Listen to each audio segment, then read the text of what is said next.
The following is an encore presentation of my Blue Sky conversation with Kelly Corrigan. This episode first dropped in March of 2024, and the simplest thing to say about it is that it quickly became one of our all-time fan favorites. We think it's well worth a listen if you haven't already, and a re-listen if you have.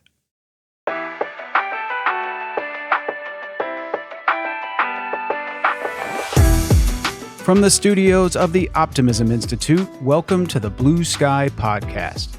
I'm your host, Bill Burke, and in every Blue Sky episode, we'll be speaking to leaders, researchers, and thinkers whose stories and insights will remind us that there is always blue sky above. Sometimes you just have to get your head above the clouds to see it.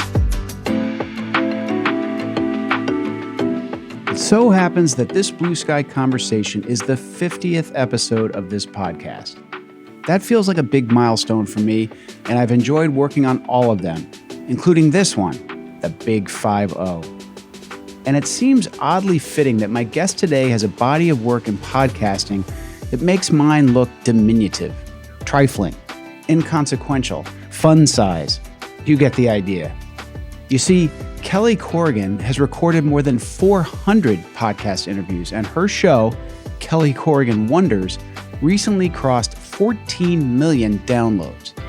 To put that in perspective, let's just say that's 13 million point a lot more than Blue Sky has enjoyed so far. This is all even more impressive when you understand that hosting the Kelly Corrigan Wonders podcast is far from the only thing that Kelly's known for. As an author, she's written 4 New York Times bestsellers, and she also serves as the host of PBS's long-form interview show, Tell Me More. The Oprah magazine calls Kelly the voice of a generation, and Huffington Post says Kelly is our poet laureate of the ordinary.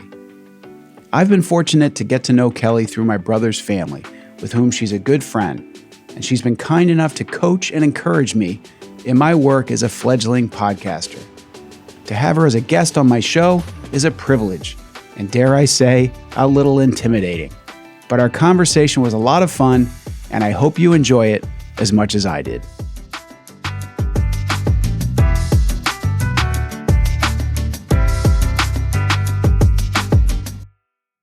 Kelly Corrigan, welcome to the Blue Sky Podcast. Hi, Bill Burke. What a nice way to start my day. Oh, that's 2 of us. I am so happy to have you on. This is a real privilege and so much fun. And I'm a little intimidated because I'm just getting going in this, and you are a pro. You should be very intimidated. I'm making notes over here. I'm going to give you like a whole feedback sesh afterwards. Oh, gosh. I am back on my heels already. Well, back to you. One of the things I have found, Kelly, and it surprised me as I've interviewed people who are optimistic people, have that kind of mindset. One of the things that seems to pull people together is that they're all lifelong learners. I don't know why that is, but that seems to be the case. And you are clearly one as well. Your podcast is called Kelly Corrigan Wonders. And you said wondering is one of your favorite pastimes. So it seems to me if you wonder, that means you've got to be thinking and learning. So why do you think that is, and why is it so important to you? It's just a more interesting way to live, you know? Like we did this 5-part series on the pod about intellectual humility. And it was one of the most resonant ideas that has come up in 400 episodes. We're just about to pass 400 episodes. And this fundamental idea that all knowledge is partial, that there's always something you don't know, and that you misunderstand. Like that's a big worldview. Like that's a religious position to take. And once you take it, it completely changes every interaction. Because like, even if people that you're totally kind of in locked against ideologically, if you thought there's things I don't know, there's things I don't understand, there's things I probably misunderstand. If that's real in you, then you're in this kind of learner mindset where instead of thinking my goal here is to be heard and to be seen, it would flip to my goal here is to hear and to see. And that's very interesting. Like when you come home from a party and you think, I won. What I'm thinking when I think I won is like I learned the most. And I think it started in grad school. So I went to San Francisco State University for grad school at night to get a master's in English Lit when I was 28, 29, 30, working at United Way during the day. And I thought I was going to like kind of like a serious book club. I was like, I just want to be with people who actually read the book and actually make notations and actually want to talk about it for an hour and a half. Right. And then I got there and I was like, oh my God, these people are brilliant. Like if you're going to get a master's in English Lit at night at a school like San Francisco State, like you just really love reading, thinking, learning. Yes. And I often felt in those classes like I'm getting the most, like I'm winning right now because so many of these people barely need this discussion. But for me, I was like, I would take 12 pages of notes a night. Yep. And I thought, I can't believe how much I'm getting out of this. Like this is completely changing my intellectual life. Amazing. And it also, it can't ever end, right? Because you also said there's no way to get any of this stuff settled in one shot, right? In one lifetime, there are just too many questions, too many things, unless you're just kind of shut down and you think you've got it all figured out. And that's no way to live. It's no way to live, and it's just insufferable for other people. Yes, I mean, it's just true. you're just bad company. Once you get to that spot, you're just terrible company. And there's, I had this dad who took real joy in the discovery that can happen between people. Yes. And he was totally personally unguarded, but he was also like the anti-snob. Right. Like he was pretty sure that like the train conductor and the 18-year-old who was waiting at the train with him and the old guy who looked like he wasn't going to a job anytime soon, he was sure that they all had stories to tell. Yep. And so it's a real mindset. Yep. Well, another insight about that, I was lucky enough to interview Steven Pinker, and he teaches at Harvard University, and he is really a zealot about sort of open discussion and on college campuses, in classrooms. And he's a scientist, and he said most of what we know is wrong. Uh-huh. In other words, especially in science, he said, so because of that, you can't shut down conversation in a classroom because someone might know something that you just think you know, but it's wrong. Right. And if you shut it down, we get locked in things that are just not true. And it's a pretty humble thing, like you said, for this guy, Steven Pinker, to say that. Right. He made it. Right. He's like, the vast majority of things we think are true are not true. Right. Right. And that's kind of the scientific method, which is I'm going to put an idea out there. I'm going to test it, and I'm going to discover the ways that it's not quite right. And that it's like an endless revision is just the right expectation to have, is that very few things will hold forever. And it is kind of deeply optimistic to think there's more. I agree. There's more behind the next door. There's more behind the next person. There's more behind the next theory, the next discovery, the next iteration. Like that's an ultimately fundamentally optimistic position and worldview, is that there's more. Oh my God, there's more. I agree. And you also believe that the more you know, the more you can feel, the more you might be a better person. I think though, with that, I think you have to be careful about how you lead, how you learn. What do you read? Who do you talk to? Right? I mean, you should talk to everybody. Junk in, junk out. Exactly. I know people who think they're learning a lot all day, but they're on, one side of a debate on social media, and it makes them more hardened and firm in their position. So I think a lot of it, and I actually read a high school graduation speech you gave, that one of the things you talked about was try to have a wide range of people in your circle. Mm-hmm. And that, getting to college is a time to do that. And I worry that a lot of people today on college campuses in the first week, they jump into the same sorority or the same team or whatever, and don't have that range of experience. Is that fair? Well, I mean, I think a thing that's becoming evident right now on college campuses is that they're largely entirely liberal. Like it could be 10% of the student body is conservative or Republican. And I mean, I'm a Democrat, but I don't want to live in a world where 90% of everyone thinks more or less the same way. Like, I just don't think there's discovery there. Yep. I think that probably most people contradict themselves if they were to go down and take some kind of like Myers-Briggs personality test or Enneagram test, but about their positions, their true sense of what should we do about immigration? How many people should we let in? What should we do about public education? How should we handle healthcare? Like, should it be more like this or more like this? Like, if you had to separate policy from politics and like the actual positions from the politicians themselves, their personalities and who you want to have a beer with, dot, dot.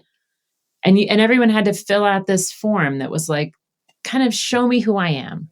Yeah. I bet most of us would come out where it would be like kind of a scattered dot matrix where you'd be like, oh, look, I'm kind of conservative in this way, and I'm kind of liberal in this way, and I'm kind of worried about something. I share some concerns that conservatives have, and some conservatives share my concerns. Sure. So it's unfortunate that we've got ourselves into this reality where we're not really taking in information from varied sources. It takes like a lot of time and intention to say, I'm going to read, like sometimes when I'm staying in a hotel, which I hate to do, I always stay with friends when I'm on the road because I get nervous in hotels for some reason. It's so dumb. But if I have to stay in a hotel, I can't find any friend in whatever town I'm in. I often toggle back and forth between MSNBC and Fox. Yeah. And I just think it's really valuable every now and then to see how, even what stories they're covering, and much less the way that they're covering the same story differently.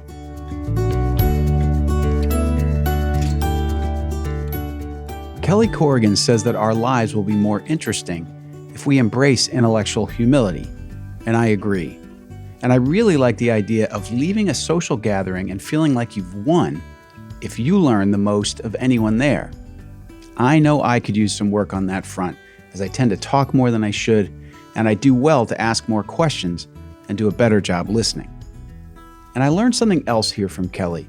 I've seen this common thread run through so many of my Blue Sky guests, that they all love to learn, and I've wondered why.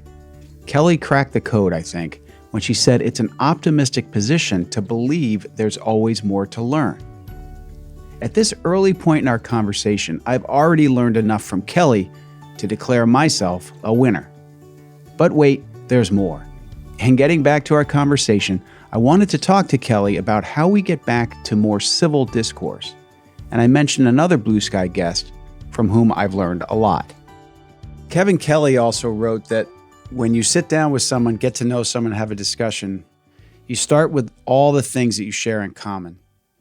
So let's say you're on different political sides of the spectrum.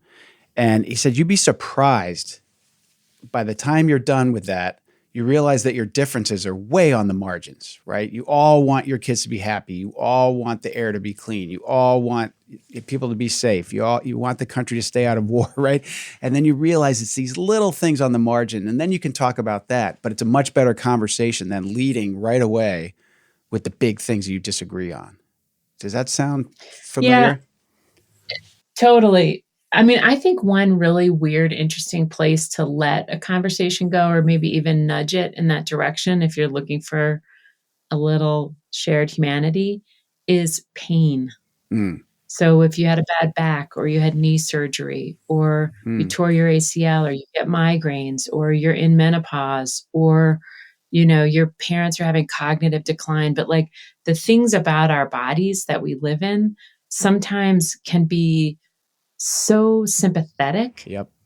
Like people can really feel each other. When I meet someone who has migraines, I've had some migraines in my day that have like taken me to the ER 3 days, CAT scans, IVs, the whole deal. I mean, I don't care what their position is on pro-choice, pro-life. Right. We are people together. It totally transcends my positions on charter schools. It's like, oh my God, I want to just hug you. Right. Or if you had breast cancer, or if you had melanoma, or you have an unhappy child. I mean, there's so many places where everything instantly falls away. So if you could just get there faster, then all of a sudden the rest of it seems very very marginal. I mean, it's interesting to think about how much energy transgender issues and rights have taken up in the public forum, and how small, very small a community that actually is. Yeah. So it's like a trick. It's like a way to suck people into a verbal war that is actually like, why don't we just look at the federal budget and start from the biggest chunks to the smallest? Right. We're never going to talk about the NEH or the National Endowment for the Arts. Like, Right. they don't matter. Like, let's talk about the top 3, Yeah. because that's where it all lives. That's where that's the 80-20 rule of American life. Right. But we get tricked into, like, by the media. We get tricked into having these conversations about who should be able to swim in which event. And it's like, right. why are we doing this? They fooled us. They hooked us. Right. Right. When 20 minutes of a presidential debate is about who can go to which bathrooms, it's just like, it seems to me that's not the best use of our time. Right. Incredible. So I have to talk about your dad, because I've read so much of your work, and you brought it up first, and I know he's just such a formative person in your life. You said you've written lovely things about him. I love his default setting is open delight, which is beautiful.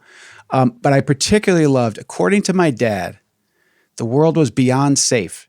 It had a sense of humor. It knew your name. It was waiting for you. Hell, it was even rooting for you. To me, if we could all approach our lives assuming that the world is rooting for us, it could change so much. Can you reflect on that? Yeah, it comes from this funny thing that my dad used to do in the mornings, where if we wouldn't get out of bed, we were all in high school at the same time. I was a freshman, Booker was a junior, and GT was a senior. And my dad, after many years of my mom suffering through the experience, my dad took over the morning routine, and it was his job to get us out of bed, through breakfast, into the car with our books. And then he would run us down to school. And, it's brutal. I mean, getting 3 teenagers into a car with their teeth brushed is just like this. It's a trick that just won't resolve. And so anyway, he would do this whole insane routine where he would stick his head out the window and be like, "Hello, world." And then the world would say back, "Hello, Georgie." And then he'd say, "I'm coming out there to get you, world." And the world would say, "I'm waiting for you, Georgie." And that was like his worldview, his fundamental worldview, is that it was a friendly place. It was responsive to you. If you went out there to go get your day, you could find it. He's a super high agency person, like felt like, you get what you give, and like you go first, like give first, and it'll all turn out okay. Instead of that cross-armed victim position where you're like, no, you give first. You show me that you're a good guy, or that you deserve my attention, or that you're worth my time. And then maybe I'll lean in. He just leaned in. And consequently, the world responded in a certain way. I mean, that's really the craziest thing, is that you are essentially like making the world a certain way based on the way you approach it. Like, it is not the same world, person to person to person. And if you're out there, like, being a life eater, which is what I used to call him, and just embracing everybody, your life experience will be fundamentally different than the guy with his arms crossed, across his chest, waiting for somebody to deserve him. That's just a different person. Or watching and waiting and assuming everybody's going to screw it up. Like, that's a way that people go through life. And consequently, everywhere they look, people are screwing up. But the agency is deciding where to look. Incredible. Yeah. And it's little things. And he did this from everything you've written. You're at the checkout counter at Christmas time, and everybody's harried, and the person's ringing you up. You say, "How's your day going? This must be a busy time of year." Phenomenal. And sometimes it's like they've been shocked into conversation, and it's always pleasant. It's always appreciative, right? It's just, and there's so little of it. Great. And then you walk away thinking, what a great kid. I mean, don't you love, I love like every hourly worker I interact with in a day. I'm like, I am going to blow life into you. I'm going to be the one who's like, brings you back from just like blowing and going and like hitting the numbers on the register. There are no registers anymore, Bill. I don't know what I'm talking about. That was so anachronistic. Yeah, Takes my that's true. Apple Pay? I Yeah. don't know. No, But but anyway, yeah. it's true. But you're making the world do something different. Were there ever times in your life, I imagine when you're a teenager though, and your dad's saying hello world and all this stuff, was there ever sort of an eye roll or gosh, come on, or is it just, did that breathe into you as well from an early age that stayed with you? There must have been an eye roll, but I don't remember it. I was so comfortable with my dad. Like the thing I always felt is like, if you were my age, we'd be best friends. Like there's nothing I didn't like about him. Like I just loved his company. I loved talking to him. And I loved introducing him to people. Like Amazing. That's how you knew that you were important to me. It was like, we got to go have lunch with my dad. Like you got to meet him. And so, yeah, I don't know that I roll my eyes at him. I mean, a thing about him that was kind of neat that I think about a lot now with my kids is can't get enough, don't need a thing, which is to say, what he was giving me was, I can't get enough of you, but I don't need a thing. If you want to move to California for 25 years, if you want to come home the week before Thanksgiving instead of Thanksgiving, if you want to have us come out there for 2 nights and watch your kids while you go to, New Orleans for Jazz Fest, like whatever, like we have no requirements of you. We are not going to pressure you. And I didn't even know that was unusual until I lived with someone whose parents really put the screws to her about moving home from California. I mean, every conversation ended in frustration for her because they just guilted her nonstop for 2 years until she moved. And I just thought, God, my mom accepted me as I am from the jump. She was not constantly editing me. She didn't have all these opinions about what I might try doing next, or have I called so-and-so, or I like that dress on you better than that skirt, or why don't you cut your hair? I mean, nothing. She was not operating on that level. And so that I really try to embody that. And it's a little bit harder for me than it seems to have been for them to not need a thing, because I want them. I really want them around.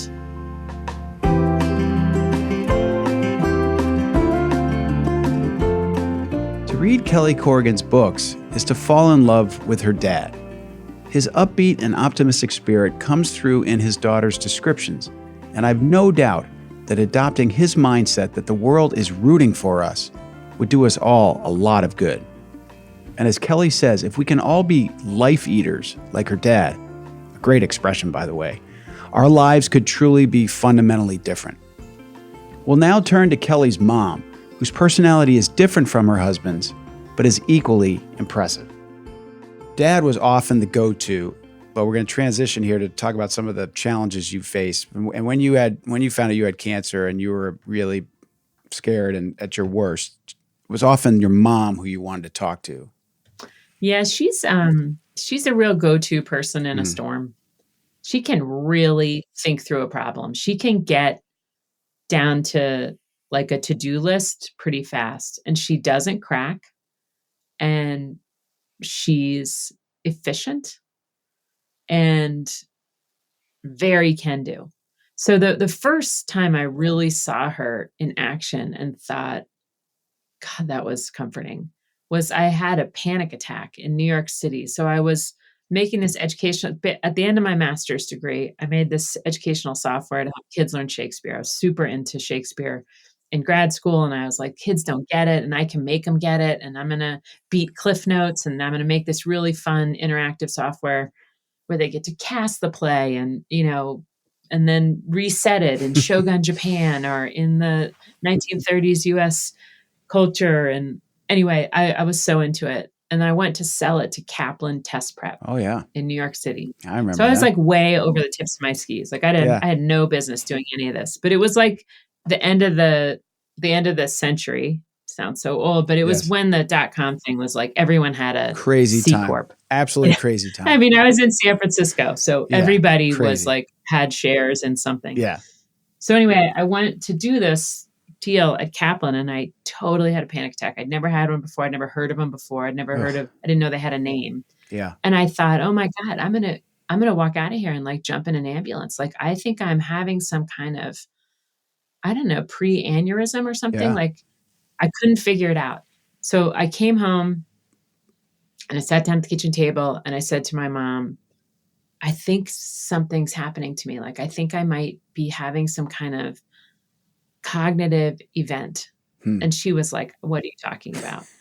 And I said, I don't know. I felt like my heart was racing. I felt like I had like a strap tied around my head that somebody was making like tighter and tighter and tighter. Ugh. I couldn't really see with clarity. Like people were getting kind of farther away from me in the room. Their voices were getting a little further away from me. Wow. And it was all kind of like got very dreamlike. And I felt like somebody drugged me. And she said, well, hold on a second. George, give me your wallet.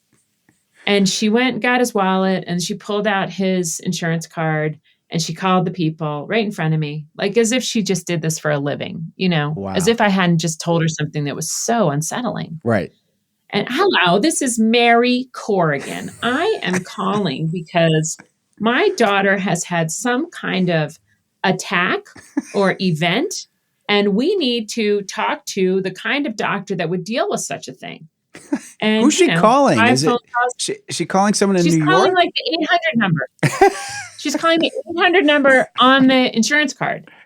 And they forward her to the next person, to the next person, to the next person. And like right in front of me, she figured out a place that we could go that day to talk to a psychiatrist and say, what is this? Wow. And that woman said, it's called a panic attack. It's called an anxiety attack. And I was like, I don't know what that is, but boy, am I glad this thing has a name. Yeah. Like, right. I can't tell you how delighted I am that this is like a known thing that has happened to other people. Yeah. And so anyway, and then she said, you know, you go back to California whenever you want. You know, I was like due to go back to California in 2 days. Yeah. And she's like, don't, you just stay here as long as you want. And then I had $6,000 on my credit card because I was working on this little startup. And she said, I'm just going to pay your credit card bill. You can pay me back 5 years from now. I don't care. And just like swatted the flies away. Just whatever's scaring you, I'm making it go away right in front of your eyes, like a magic fairy godmother. Incredible. So then when I had stage 3 cancer as a 36-year-old with a 1-year-old and a 2-year-old, she just was like, I'm going to call Betty Moran. I know Tori Birch is a friend of ours, and she's on the board of Sloan Kettering. We're going to find out what they know. Here's what I've learned about the best doctors in your area. You could certainly come home and do your treatment, but I'm sure you and the girls want to stay together. Your father will come first. If you prefer, I could come first. We'll take turns every other chemo. I have airplane miles. Don't you worry about a thing. We can tell people. We cannot tell people. Like, it was like she'd been training for it her whole life. Like, she's like a Navy SEAL. Right. And there is just nothing more comforting than competence. Right. And calmness. I mean, it sounds like she's just in the middle of the storm. She's like the steady lighthouse, right? She's just calm. The most she said was, oh my God. So I said, Mom, I was crying. I was like, Mom, I have to tell you something. And it's kind of a big thing and whatever. And she said, uh-huh. And I said, I have cancer. And she said, oh my God. And then she said, back up. Tell me what happened. And it was like, I could tell she was writing everything down so that, you know, when she like caught back up with herself and could set her emotions aside, she could look at it again and study it and make informed decisions about what to do next. And wow. I mean, that's just a really heavenly reaction. Unbelievable. And, you know, I don't think I'm that person, honestly. Like, I'm sure I would just weep. I'm so emotional. I'm so much more emotionally unhinged than my mother was. Yeah. That my kids called me and said they had cancer with 2 kids in diapers. Like, I mean, I'd get there, but not that fast. Right. No, what you described sounds pretty unusual to me. And you're writing, it's a lot of what I've read at least is really memoir writing. And you are so open about your hardships and that sort of thing and all that you've been through. And you said somewhere that once we reach 50, everyone is broken. And then you say, and broken people are better. Can you talk about that? Because one of the things I find is that some people think, well, if you're an optimist, you're a fool because, all these terrible things happen. And really, I get concerned about some of the happiness literature because I think everyone is just seeking to be happy all the time. And it's like someone famous, I can't remember who it was, said, the best way to be happy is not stopping to wonder if you are. And sometimes I just think that we're so obsessed with that. And so for you to be able to flip it and say that everyone's broken and broken people are better, I think is really powerful. Can you talk about that? Well, if you back out of this known super fact, which is that the number one driver of human happiness across time and culture is meaningful connection to others. Yes. Then brokenness is the superhighway to connection. Right. Like that's when it all happens. I mean, you don't even know people, you don't know people. Like an ordinary day does not allow you to really know another person. It's just, I don't know. I think it's very unusual for people to even be able to feel their lives or like feel how much they want to be here. Yeah. And how much it means to be here still. And then these moments happen. Someone in your town kills themselves. A marriage breaks up that you thought would never end. A person's kid becomes schizophrenic. And all of a sudden you're like, whew, like this is real. This is what we've been training for. This is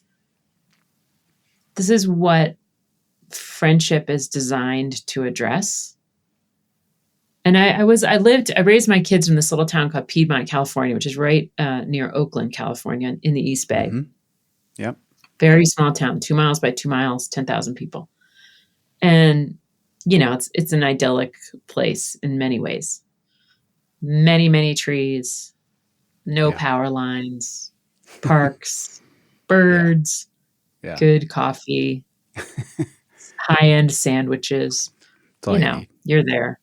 And you start, your little kids are in kindergarten and everybody looks good and showing up to pick them up. And it all seems really like it just couldn't be going better. And then you live out those 12 years with people. You do the K-12 thing with a whole group of people. And you just watch as like lightning strikes. So I kind of went first with the cancer thing. But then every other person around me took their hit. And in so doing, like that's where we became like a unit. You can't really be that close to anybody without something terrifying to walk with them through. It's just all so superficial. It's all so dumb. You're just talking about like where you're going on vacation and if you're going to get these marble counters for your kitchen remodel. Like it's dumb. It's all dumb. And then it's not. And then it's like, this is what we're here for. This is what the point is this is what we've been building, is this whole world together where on this day I can show up or you can show up and we can like do it together. Yeah, that makes so much sense to me. We raised our kids largely in a very similar town all the way across America in Maine, 8,000 people, Cape Elizabeth, Maine. Exact same thing you just described. And when you're little, everything's hunky-dory and everyone's doing great, and then they start coming. And I find, back to where you were talking before about your dad and others and how you can really connect with people through these shared challenges in some ways, people's guards drop so quickly because sometimes you're having the small talk. How's it going? Oh, we're good. We're doing a new kitchen, whatever. And then, how are you? And then you honestly say, oh, our kid is having a really tough time with blah, blah, blah. Or we just lost someone to cancer. And all of a sudden, the whole conversation shifts. And more often than not, I find people say, oh, wow, that happened to me when I was growing up, or that just happened to my, and then all of a sudden it's a whole new conversation. And to your point, it's not dumb anymore. It's like a real conversation. And it's incredible how much we all share, but we don't talk about it enough. Yeah, I think we really want to be used up. I think maybe that's the point, is like to be fully used up by the end, like that every experience you've ever had is coming into play one way or another in service of some other person's latest bump. Like that's the goal, is that you would feel everything hard, every emotion, and that you would be able to be in service, and that the upshot of all of your hardest days is that you would be in service in new ways. My cousin Kathy, who is like a sister to me, I don't have any sisters, lost her 18-year-old son the summer after freshman year in college. He was in a car accident, and he and the other kid died. And so a police officer came to her door at 2 a.m. and stood on her porch. And she went to the site and sat on the side of a hill and watched him take this body out. And, Wow. horrible, horrible, horrible. The worst. She's like one of the most useful people. In every circle she's in, she's the one who can save you. She's a minister in her own way. She knows things, and people know she knows things. And I will say, that cancer thing in my 30s, really gave me membership in a circle of people who had gotten hit from behind. And yep, that membership has been the most enabling feature of my daily life, because it's just, there's no feeling as good as being useful to somebody. To feel like I really helped somebody, get their head around some emotion or some life event, or made them less lonely in it. Yeah. That is very, very high order stuff. That's the whole thing, right? There's just nothing more than that. There isn't.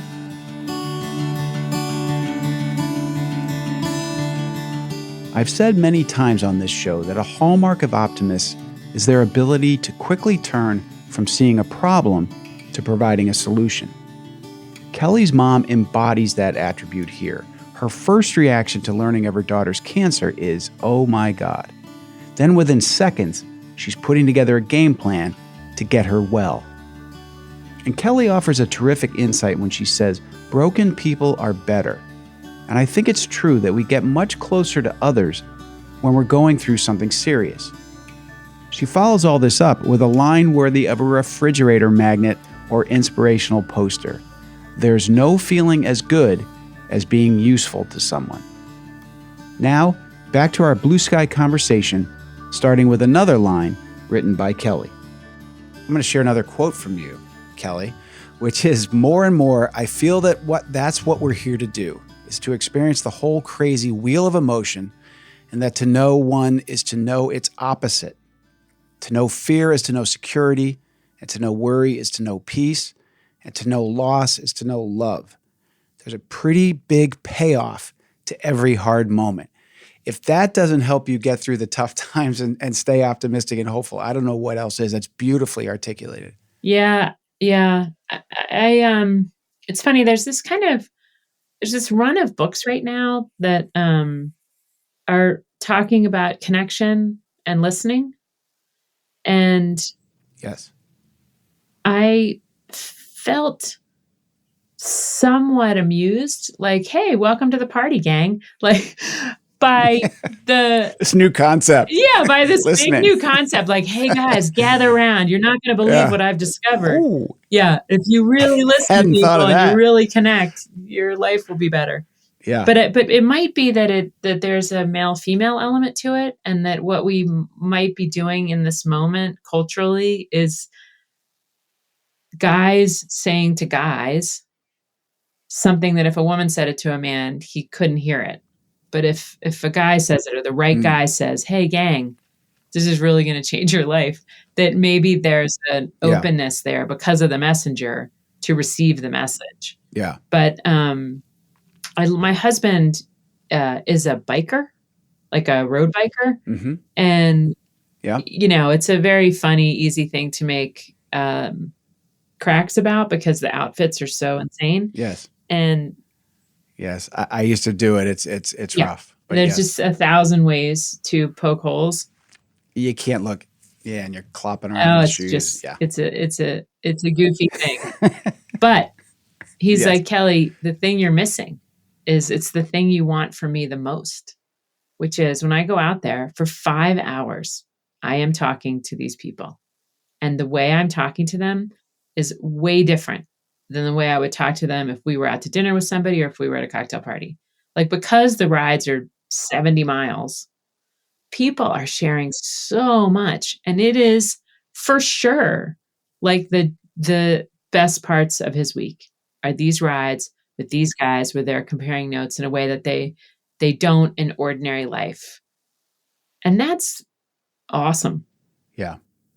No, I've experienced that. And another thing that gives me hope on this front is, as awful as the current wave of mental health illness in kids and young adults is, it's a little early to tell, but I've read, and I actually think it was on the Daily podcast, I heard someone talk about, it seems though that when kids, if they're able to get their arms around it and get the right treatment and get the right counseling, they come out the other side as much, to your point, much better people, much more empathetic. I know someone who went through it as a teenager. Whenever there's a crisis or an attempted suicide, when people head for the hills, he heads to the hospital, to see the kid and reach out. And I think we're going to see a wave of that, I hope. But it seems that there's some really credible research, anecdotally and otherwise, that suggested that could be the next wave if we can help get kids through this. That's interesting. So, I have a show on PBS. It's called Tell Me More. And for the first 5 seasons, all we did was interview like the biggest names we could get. So we like Judd Apatow one week and Steve Kerr the next and David Byrne the next. And then we started to like put a theme on it. And the theme for this season that we're just about finished filming, which will go up in April of 2024, is what is well-being? How do you get it? And how do you keep it?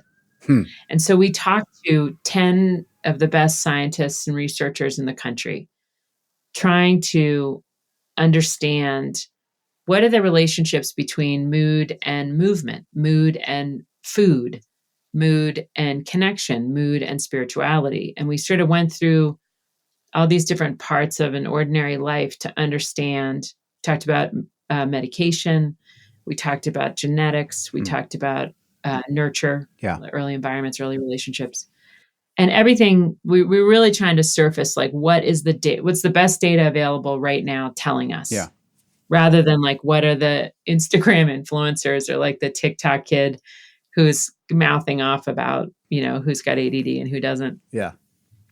And I did have this feeling, this kind of meta feeling over the course of doing all that filming with all those different researchers, that something new is coming. And it's partially related to technology because we are going to be able to do things that we've never been able to do before. And if a lot of this comes back to neuroscience, like talk about a thing that is benefited by technology, like it's such a complex organism.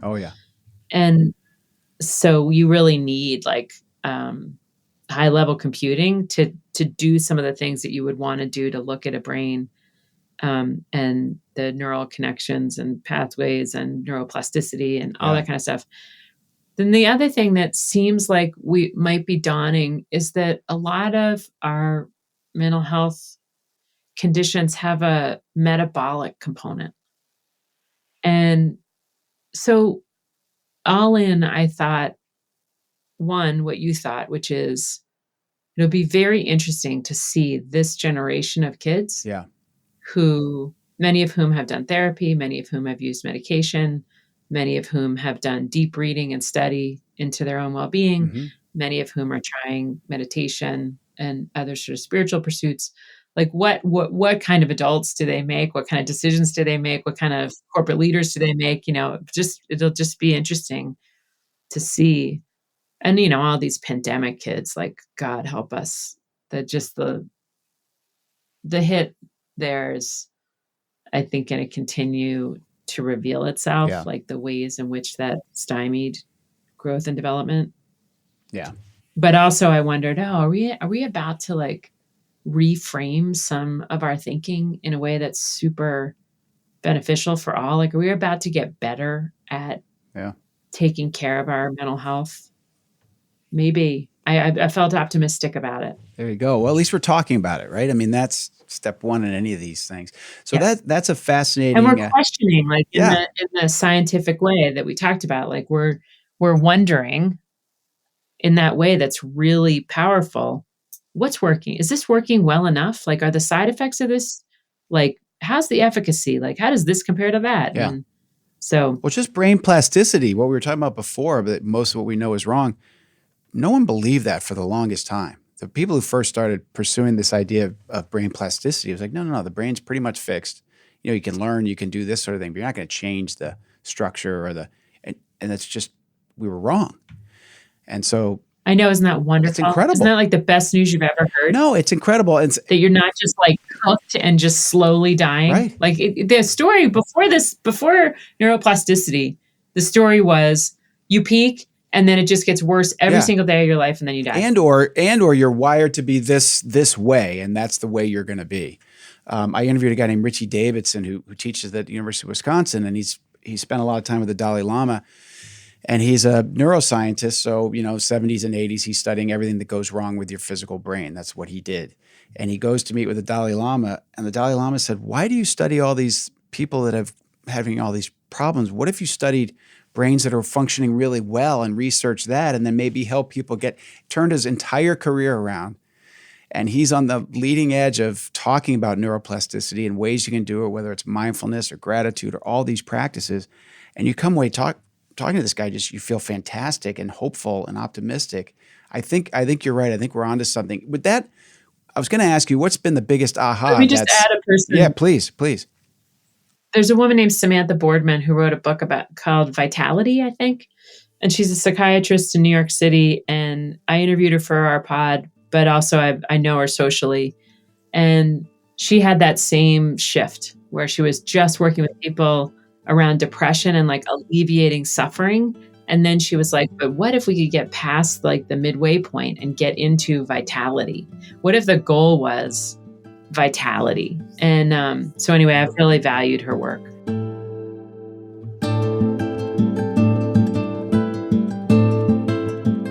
Reminding ourselves that, as Kelly says, there's a pretty big payoff to every hard moment is a great way to help get through the tough times that life will inevitably throw our way. And if you haven't seen Kelly on PBS, you should check out her show, Tell Me More. The new season starting in April sounds amazing, and I'm sure you'll see ample evidence of Kelly's experience and abilities as an interviewer. She is a true pro. And now, our final segment.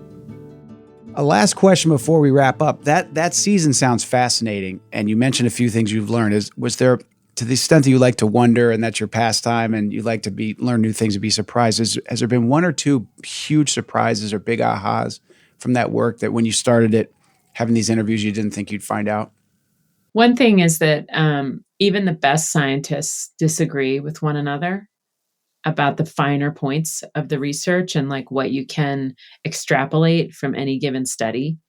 So it just means that we're going to have to be very grown up in the way that we receive media stories about science and research, because it wants to oversimplify the media. And so it's going to give you a cheaper version of the story. And so it's going to take a very mature readership to say, yes, like variation is the norm. What worked for Bill might not work for me. What worked for Bill's kid might not work for my kid. But the mind, interestingly, wants to glom onto some pattern as fast as possible because it's exhausting. It's metabolically expensive, as Lisa Feldman Barrett, the great neuroscientist, says, to deal with uncertainty. And so we're being pulled towards a top line conclusion at all moments. That's what our mind wants. The other thing that came up that I was stunned by is there's a woman named Leanne Williams at Stanford who is such a special thinker. And she's trying to really have a sea change around how we deal with mental health stuff by creating precision medicine for mental health, as has been done in cardiology or HIV or cancer. Like, 70 years ago, somebody would have said to me, I have cancer. Maybe it's leukemia, maybe it's colon cancer, maybe it's breast cancer. But this is like very different things with very different treatment protocols now. And think about where science was and where technology was in terms of processing information 70 years ago when we were starting to make finer statements about cancer and cardiology. So she's ready. She believes that we need to put fMRIs into the practice of treating mental health because there are these different neural superhighways that she's identified to say, oh, you have subtype 1 of depression, which means that you'll respond really well to something like Zoloft. You have subtype 2, which means you won't respond to any of these SSRIs. And what really you need is a fitness trainer and a nutrition coach. And you'll have subtype 4. Subtype 4 does really well with CBT and group therapy. And it was so exciting to me to think, right, of course, we have been using such blunt instruments. And now we could, of course, get much more granular about what's the difference between your depression and my depression. And therefore, how should we treat it? Because what we're doing now is so many people, like the average person has to try 4 medications before they find a medication and a dosage that's effective. And even then, it might not be effective forever. It might just work for 6 months. And the side effects are tremendous, like really tough set of downstream problems that you're left with. And so there just has to be a better way to get people back on their feet. And I think she's a person who might get us there. And that was so exciting. I mean, talk about cause for optimism. Exactly. I think the pace of change and the brink of developments that we're on right now is so underappreciated and an untold story. So I'm glad you're shedding light on that. Last question. Speaking of untold stories, and you mentioned readership, I'm assuming your writing days are not over and that you're working on something. Is there a next Kelly Corrigan book that we can all look forward to in the near future, far future? Because you're always going to write, I assume. Yes. There is. No pressure.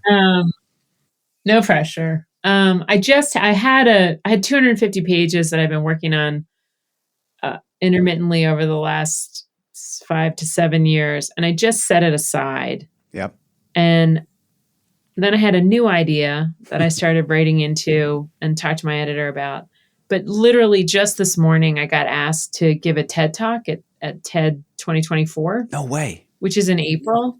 Nice. Yeah. And the idea that I had been talking to this woman who called me from there and said, I don't know if you have ever thought about it, but I read your stuff and I have an idea for you. And the idea that she put in front of me was so compelling to me that I found myself writing instantly, like writing into this idea. No way. And so when she texted this morning, and then we just FaceTimed minutes before I jumped on with you to say, yay, this is going to be so exciting, blah, blah. And I thought, oh, that could be, because I have this forcing function, because I have to stand up in front of all these people. Yes. And say something meaningful. I have a feeling that it might actually shift what I'm working on, and it might sort of lay the groundwork for something new. This is breaking news on the Blue Sky podcast. Breaking news. Yeah, that's it. I got to get this out. We got to go. Kelly, it has been as delightful as I thought it would be. You're just incredible to talk to. I've really enjoyed the research for this conversation because I've been able to read a couple of your books, and you are a special person with a great message, and you make me feel more optimistic. And I feel like I got to know your parents and your family reading your books, and a group I'd love to hang out with. So thank you so much for spending the time with us. They would love you. They would love you. I appreciate it. Thanks, Kelly. You bet. See you soon.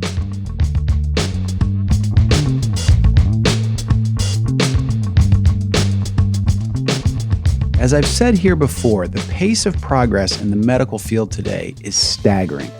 And it's great to hear that just as we are developing and delivering targeted treatments for physical health ailments, we're making similar strides in the field of behavioral health. And I like the way Kelly says we're going to have to be very grown up about the way we review media coverage of science in general and embrace uncertainty as we do so. And how about, once again, breaking news on Blue Sky? I can't wait to see Kelly's TED Talk in April. I'm sure it will be great.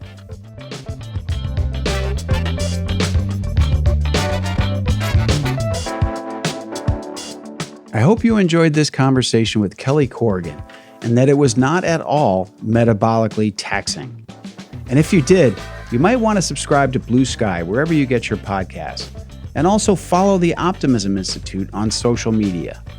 All of our Blue Sky episodes are made possible by the incredible editing and mixing done by the team at Sound On Studios. You can learn more about their work at soundonstudios.com. And all graphic design and cover art for Blue Sky and the Optimism Institute are provided by Crush Graphics. That's Crush with a K, if you'd like to check out more of their fantastic work at crushgraphics.com. Until next time, I'm the founder of the Optimism Institute and host of Blue Sky, Bill Burke, and I thank you for listening.